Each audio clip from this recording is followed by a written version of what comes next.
Assalamualaikum warahmatullahi wabarakatuh. Alhamdulillah rabbil alamin wassalatu wassalamu ala asyrafil anbiya wal mursalin sayyidina Muhammad wa ala alihi wa sahbihi. Rabbi shrah li sadri wa yassir li amri wa hlul 'uqdatam min lisani yafqahu qawli. Amma ba'du. Kita sama balik kitab kita ni, kitab Sabil dan Muhtadin karangan Syekh Muhammad Rasyid Al-Banjari. Sabil dan Muhtadin karangan Syekh Muhammad Rasyid Al-Banjari. Kita nak habis sikit bab udhiyah dah. Korban lah. Sembelih ke apa ni. Disyaratkan pula jangan hilang sebahagian besar pahanya. Jadi nata tu janganlah paha tak ada dah. Berbeza kalau hanya hilang sedikit tidak mengapa dah. Tapi kalau nampak potoleh situ so paha dia ke mana paha dah. Tak boleh dah. Disyaratkan niat berkorban kerana korban itu adalah ibadah. Dia kena niat lah. Innamal a'malu binniyat. Dan setiap ibadah tidak sah melainkan dengan niat. Dan kalau korban itu nazar yang ditakyinkan, tidak perlu lagi niat.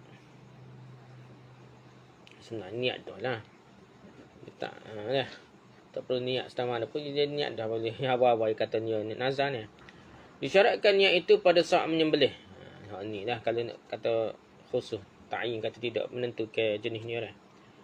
Tapi kalau gitulah ni kalau nak kira dah. Pada saat menyembelih je dah. Dan boleh mendahulukan niat dari menyembelih ketika mentakyinkan, menentukan jenis lah, takyin lah. Sekalipun dihadirkan niat pada saat menyembelihnya. Seperti kebolehan niat zakat dan membagikan zakat tidaklah memadai takyin itu terlambat dari niat.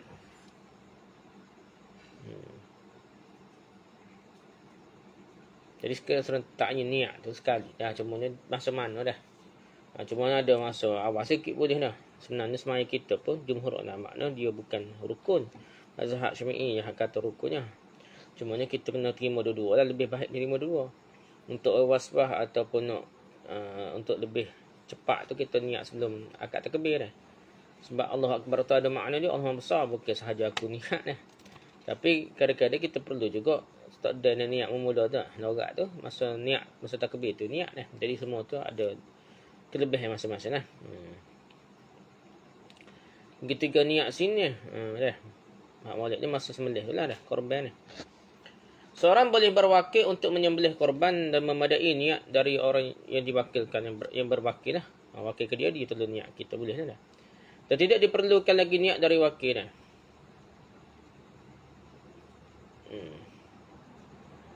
Kalau kira dia tak perlu niat lagi. Wakil pada hak orang suruh dia gitu lah. Syekhul Islam Zakaria Ansari mazhab kita berkata sekalipun wakil tidak tahu keadaan yang disembelihnya itu adalah korban tidaklah mengapa dah. Ini tak tahu dah. Contohnya dia niat ni ambil lah tolak korban segia dah. Segia tu tak tahu dah.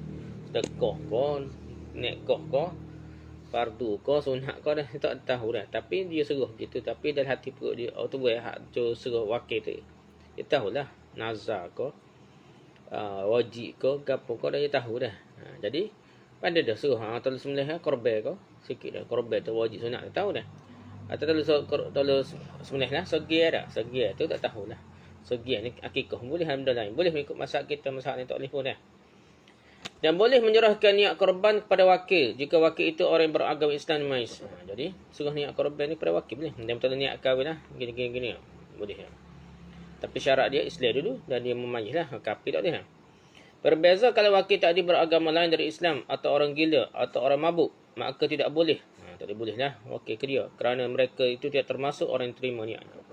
Kan niat pun tak terima dah. Syekh Muhammad Sulaiman berkata boleh berwakil dan membeli binatang korban di negeri lain. Boleh. Dan menyembelih serta membahagikan dagingnya di negeri lain.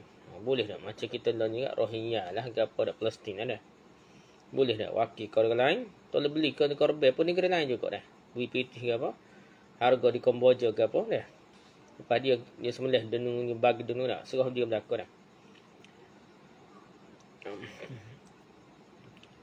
Baik di kota Mekah ataupun kota-kota lainnya. Tetapi janganlah dipindahkan daging dari negeri tempat korban ke negeri lain. Tak boleh dia katanya. Kalau sembelih di Kamboja tak sebab ke Malaysia ke pergi ke China ke mana orang dah. Jadi tempat dia Kamboja. Kalau Palestin lah Mekah. Cumanya dia ikut masing-masing tempat lah. Maka hukumnya haram dah. Pindah tu haram dah. Pindah daging korban dah. Dan akan terangkan pada huraian yang akan datang lah. Sesungguhnya yang berwakil menyerahkan niat korban kepada wakil dalam masalah ini. Berwakil tu menyerahkan niat korban kepada wakil, orang yang mewakili. Tidak memadai dan tidak boleh berkorban untuk lain yang masih hidup. Jadi orang yang masih hidup melainkan dengan izinnya lah. Jadi kalau orang itu masih hidup, kena korban untuk dia, kena minta izin dia lah. Seperti yang telah dibicarakan terdahulu, bahawa ayah dan nenek, datuk lah, ayah dan datuk boleh berkorban untuk anaknya dan cucunya lah. Dari harta ayah atau harta datuk dah. Atau nenek atau cucu ia sendiri, itu sendiri. Harta anak cucu sendiri, tuknya tolong korban lah. Anak dia lupa dah, suruh tuk nenek ayah dia ke apa, tolong korban lah dia dah. Dia pakai tak caw, berpitih. Boleh lah dah. Dan tidak boleh berkorban untuk orang yang sudah mati tanpa adanya wasiat. Dari yang mati dah, semati. Jadi nak korban pada semati dah. Dia kena ada wasiat, tahlil apa dah. Itu sebenarnya berbeza dengan sedekah. Sedekah tu tak apa kalau kita nak sedekah atas nama semati, tak apa dah. Tapi kalau korban tak boleh. Korban ni ya ibadah khususnya. Namun apabila ada wasiat maka diperbolehkanlah. Kalau ada wasiat, kalau saya mati ni tolong korban lah untuk saya seekor lembu ke apa dah. Boleh tak? Atau menyembelih korban dimulai sudah terbit matahari pada hari raya.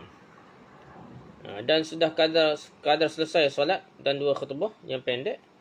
Dan lebih afdal melambatkan sampai matahari naik segala. Semenjak waktu yang disebutkan di atas sampai hari tasyrik. Ialah 3 hari sudah hari raya haji. Jadi korban ni boleh 4 hari dah. Hari 10 Zulhijjah, 11 Zulhijjah, 12 Zulhijjah dan 13 Zulhijjah. 4 hari dah. Jadi moleknya lambat, tapi masalah kita kalau lambat korban, kita lambat tak mahir dah. Nak boleh daging lambat dah. Apa cong dah. Rasulullah SAW bersabda fi kul yaum at-tasyriq zabahun. Pada setiap hari tasyrik itu adalah waktu menyembelih korban.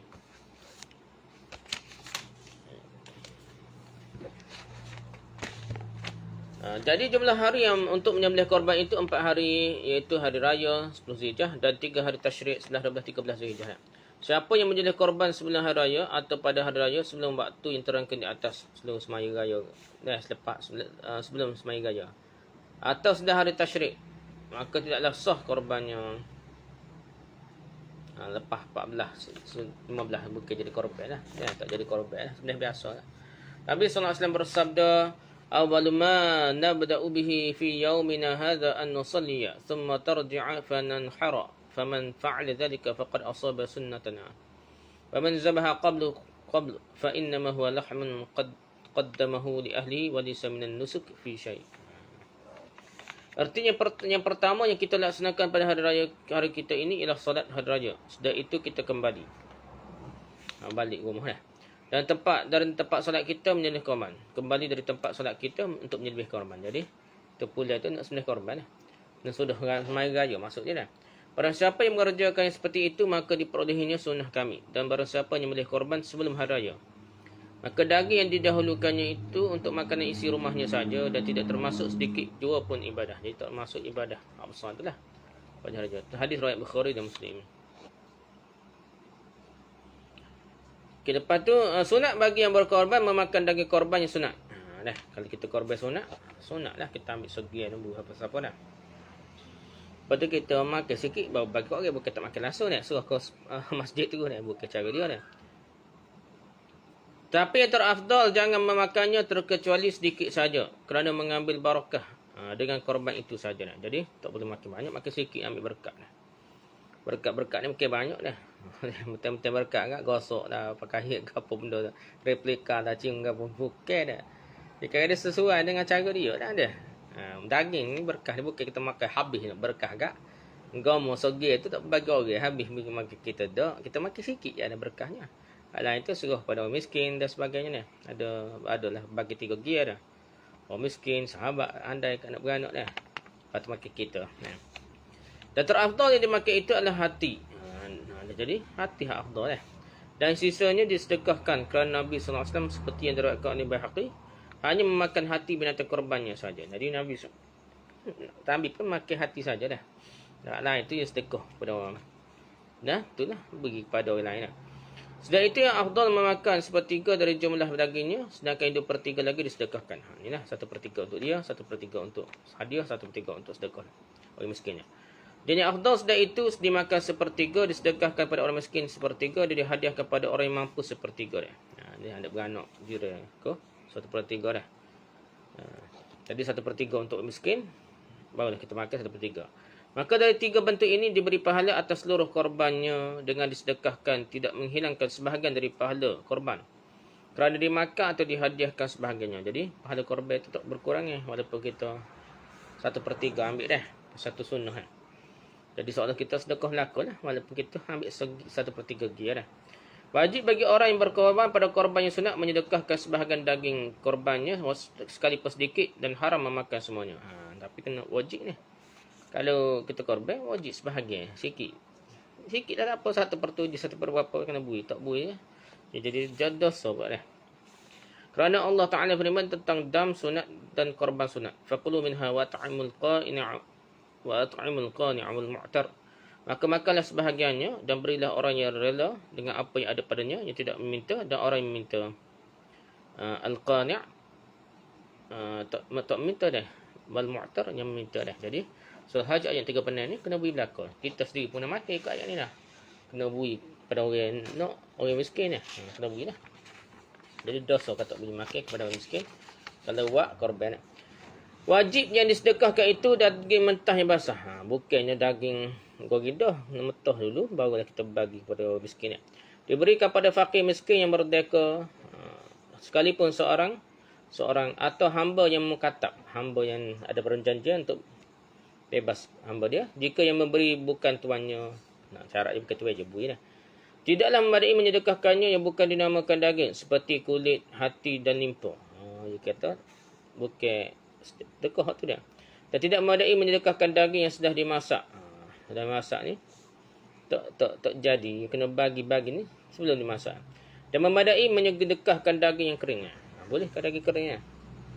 Dan memadai kalau dibuat makanan kemudian diundang fakir dan miskin untuk memakannya, tak jadi juga, tak rasa juga gitu dah.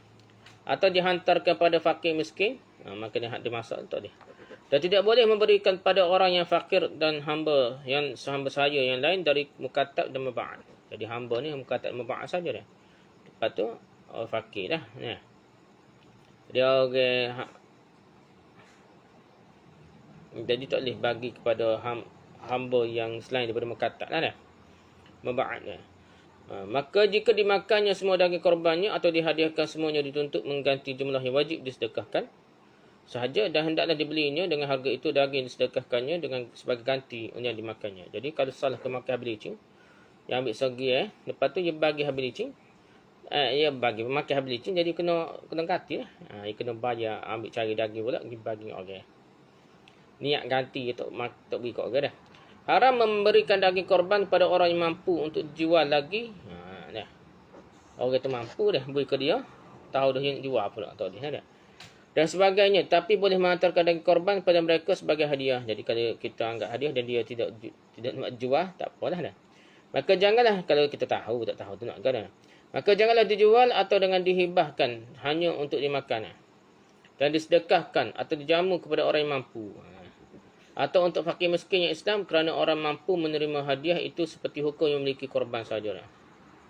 Dia mampu, dia terima hadiahnya seperti orang milik korban. Tapi boleh bagi orang kaya memiliki daging korban baitul mal yang diberikan oleh imam kepada mereka. Dan boleh fakir miskin menjual, menyedekahkan, menghadiahkan daging korban. Boleh lah. Kalau fakir miskin sungguh ikut dia, nak jual apa dan jadi hak dia dah. Tak wajib usul lah kita ni dah. Tapi kalau tahu dah orang tu mampu dah, buat nego pula. Tak boleh lah dah. Tetapi tidak boleh memberikan pada orang yang bukan Islam, dan boleh menyimpan daging korban sekalipun pada waktu harganya mahal.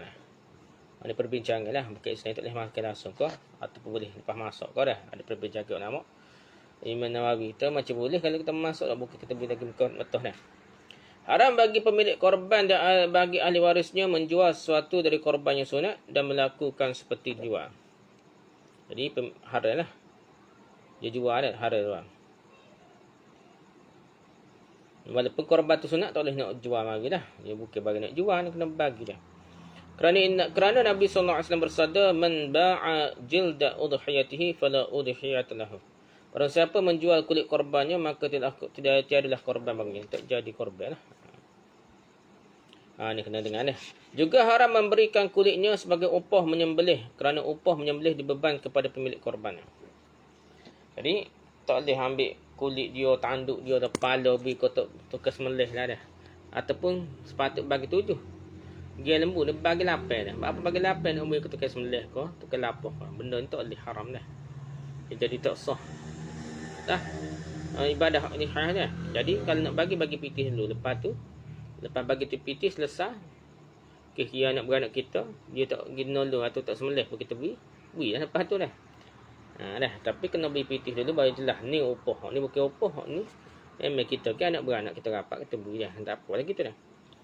Dan pemilik korban sunat boleh memilih antara menyedekahkan kulitnya dan tanduknya atau mengambil manfaatnya atau meminjamkannya kepada orang lain. Jadi boleh belaka tapi jangan beri kepada jazur. Orang tu kena sembelih tu kelapah dah. Jadi kita kena beri ke orang lain suka sakat lah. Dah, orang hak tu kena bayar upah lah, bayar lah duit ke apa dah. Tapi lebih afdal hendaklah disedekahkan dan haram memindahkan daging korban. Jadi kena moleknya kalau kulit ke apa tu sedekah juga dah. Dan haram memindahkan daging korban dari negeri tempat berkorban ke negeri lain seperti hukum memindahkan zakat tadi hubung lah. Ya asal-asal orang negeri tu lah sepatut makan lembu korban negeri tu dah. Itulah. Zakat pun tak boleh. Zakat kalau tempat keluar zakat situ orang situ lah sepatut makan dah. Harta zakat tu. Hal ini disepakati oleh Syekh Khatib Syarbini, Syekh Ibn Hajar, Syekh Ramli dan yang lain-lainnya kerana korban itu berwaktu seperti zakat dah. Kerana itu fakir miskin yang sangat memerlukan daging korban seperti mereka memerlukan harta zakat. Kerana itulah tidak boleh memindahkan dagingnya dari negeri tempat berkorban ke negeri-negeri lain dah. Jadi korban situ orang situ lah makan dah. Menurut Imam Asnawi, boleh memindahkan daging korban dari negeri tempat berkorban ke negeri lain seperti kebolehan memindahkan daging yang dinazarkan dan kafarah. Asnawi kata boleh. Gitulah kita tengok pendapat ulama, kita tengoklah perinci aja.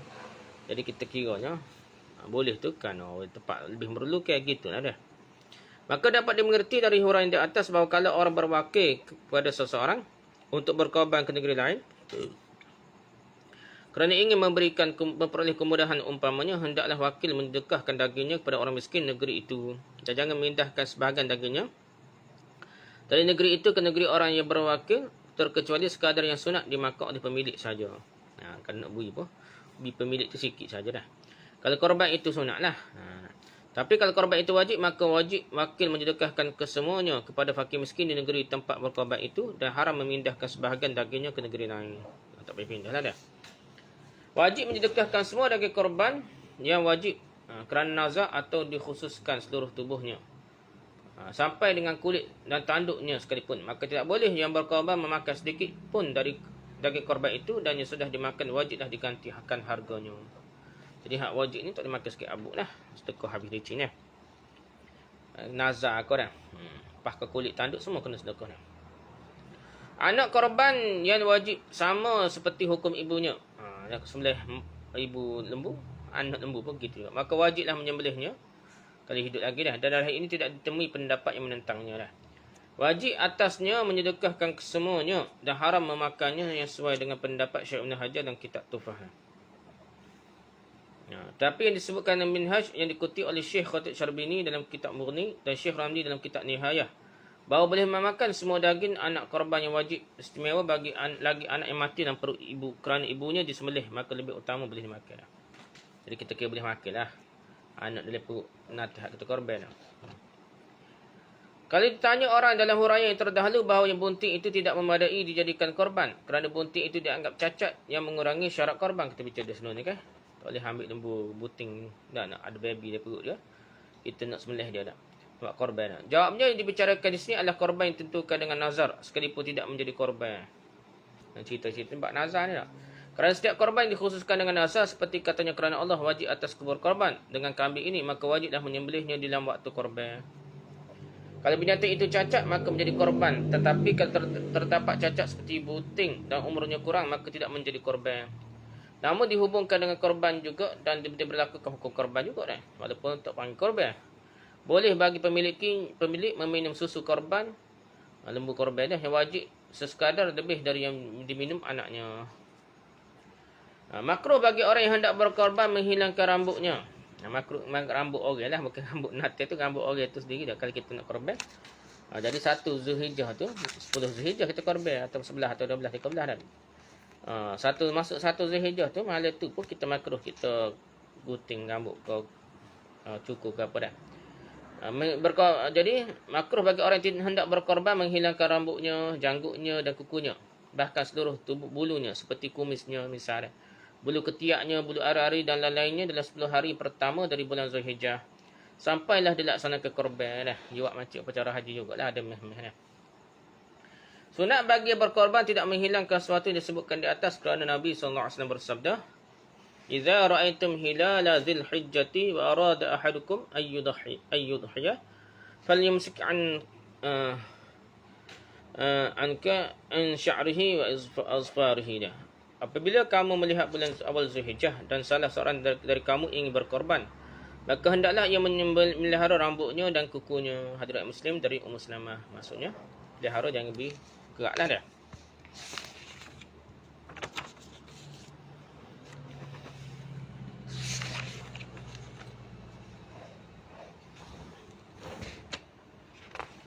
Okay, hikmahnya agar keampunan Allah itu ke seluruh tubuhnya.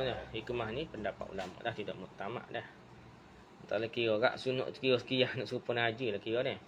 Sunat mengemukakan binatang yang akan dijadikan korban, dan sunat yang akan dijadikan korban itu tanduknya tidak pecah dan tidak patah dan tidak bertanduk. Masa soh lagi pecah tanduk tetapi moleknya comel belah kepas ke tanduk comel dah.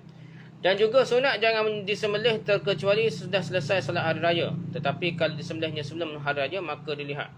Kalau waktunya sudah terbit matahari dan waktu sudah lalu sekadar 2 rakaat solat dan kedua khutbah yang pendek, maka madailah yang seperti itu. Dikira sah jugalah. Dan kalau waktunya belum lewat seperti waktu yang disebutkan di atas, maka tidaklah memadai, tak jadi korban lah. Sunat bagi lelaki menyembelih korbannya sendiri. Dan demikian juga membahagikan dagingnya sendiri, hak modalnya lah. Namun bagi perempuan, khunsa dan lelaki yang tidak mampu menyembelih sendiri, baik kerana sakit atau lain-lainnya, maka sunat berwakil untuk menyembelih korbannya. Surah kau lain lah. Pakan tukas melih kata dah. Kalau perempuan atau lelaki berwakil untuk menyembelih korban, sunat pemilik korban menghadirinya. Kerana dalam hadis yang sahih terangkan bahawa Rasulullah SAW menyuruh Aisyah menghadiri penyembelihan korbannya.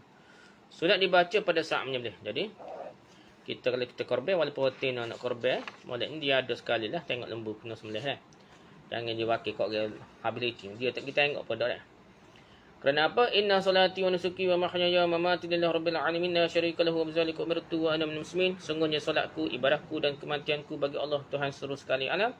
Dan tidak ada syarikat sekutu baginya. Demikianlah aku diperintahkan dan aku adalah orang Islam. Baca ni ketika nak sembelih tu baca ni, inna salati wa nusuki wa mahyaya wa mamati lillahi rabbil alamin la syarika lahu wa bidzalika umirtu wa ana minal muslimin. Rasulullah menjanjikan bagi setiap darah yang pertama terjatuh ke tanah diampuni Allah akan dosanya yang telah dikerjakannya. Dan ini berlaku bagi seluruh kaum muslimin. Yang lebih utama dijadikan wakil menyembelih korban adalah orang yang mengetahui hukum korban. Jadi orang gerti lah, alim juga dah. Makruh berwakil pada fakir kitabi dah. Bagi fakir yang ahli kitab sekalipun dah. Anak-anak dan orang buta pun makruh dah. Tidak makruh berwakil pada perempuan yang haid dan nifas tapi menyalahi ikut tamak lah. Rutin sembelih tu boleh juga, tapi kurang utama dah. Sunat bagi selain imam menyembelih korban di rumahnya masing-masing agar dihadiri oleh seluruh isi rumah. Jadi molek imam ketua rumah ni sembelih biar semua anak beranak, anak cucu kan tengok belakang dah. Tapi kalau imam yang mengorbankan untuk orang Islam yang pembiayaannya diambil dari Baitul Mal, hendaklah menyembelihnya di dekat masjid. Solat hari raya, sudah solat hari raya maka dagingnya diserah kepada orang banyak. Jadi kalau imam nak ambil Baitul Mal, harta rakyat kita kata, dia kena sembelih depan orang ramai dan bagi lalah, tak boleh ambil sikit abu dah. Sunat menyembelih korban pada waktu siang, makruh menyembelihnya pada waktu malam. Sunat siang, makruh malam. Kerana terkadang sembelihan pada siang, pada waktu malam tersalah, maka akibatnya tidaklah memadai korbannya. Tak nampak dah. Dan lagi fakir miskin tidak hadir pada waktu malam seperti hadirnya pada waktu siang. Jadi orang tak ada. Tak ada dah. Sunat binatang yang disembelih dan orang yang menyembelih menghadap kiblat. Jadi binatang pun menghadap kiblat, orang Sembelih menghadap kiblat Dan orang yang menyembelih menghadap kiblat Dan sunat di kala menyembelih membaca basmalah, selawat dan takbir 3 kali. Sudah membaca basmalah, membaca doa yang berbunyi Bismillahirrahmanirrahim. Allahumma salli ala Muhammad. Allahu akbar, Allahu akbar, Allahu akbar. Walillahil hamd. Allahumma hadza minka wa ilaika fataqabbal minni. Dengan Allah yang Maha Pengasih lagi Penyayang. Ada ulama kata untuk baca Rahman-Rahim kita nak sembelih kan tak? Bismillah saja pada dah. Jadi tak apalah, sini kata boleh baca dah sampai habis lah. Ya Allah, sampaikanlah selawat atas Muhammad. Allah Maha Besar, Allah Maha Besar, Allah Maha Besar, dan bagi Allah segala pujian. Ya Allah, ini daripadamu dan kembali kepadamu, dan terimalah dariku. Jadi kita minta Allah terima ibadah korban kita. Wallahu a'lam. Subhanakallah bihamdika, subhanakallah bihamdika, subhanakallah bihamdika, asyhadu an la ilaha illa anta, astaghfiruka wa atubu ilaik. Assalamualaikum warahmatullahi wabarakatuh.